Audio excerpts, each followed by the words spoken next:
A look ahead to our town hall tonight with President Trump. That's the scene right there at the National Constitution Center in Philadelphia. Voters who haven't made up their minds yet will be asking the questions. I'll be moderating.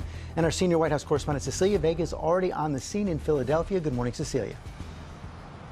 Hey, George, we're ready for you here. Good morning to you. You know that it is all happening right here in just a matter of hours. The president comes face to face in this crucial battleground with some of the very voters who could decide this election.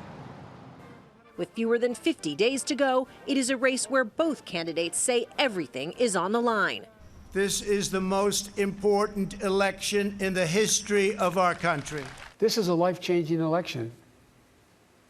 This will determine what America is going to look like for a long, long time. About 1 in 4 voters still haven't entirely made up their minds. And tonight for 90 minutes inside Philadelphia's National Constitution Center, some of those uncommitted voters will take their questions directly to the president. No question off limits. Some in attendance voted for President Trump in the last election, others voting for the very first time. Here inside this theater, before people can even come in, they'll have to be tested for COVID. And let me show you this over here. This is where the audience is going to be sitting. You can see everyone is socially distanced. Everyone will be wearing masks as per state requirements. It will be far from the president's recent rallies where supporters have defied social distancing requirements, many not wearing masks.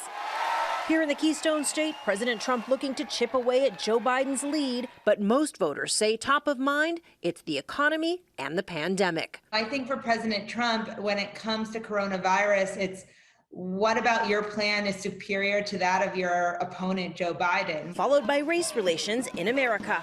Actually propose a solution, to the problem with systemic racism. That would be a step in the right direction for me choosing someone to vote for.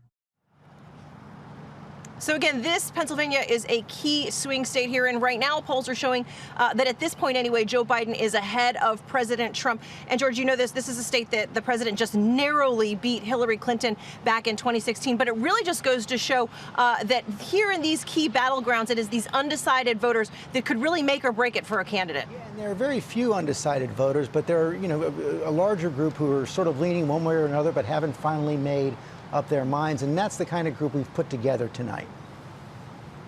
Yeah, and I think it's hard for some folks to understand how a voter might be undecided in a race like this where you've got two completely starkly different candidates. But you're right, just about 6% are truly undecided according to polls. But there is a much larger group, George, who say that they're uncommitted, that they're probably leaning towards Trump or they're probably leaning towards Biden. And those are the voters here in these battlegrounds that really, really matter.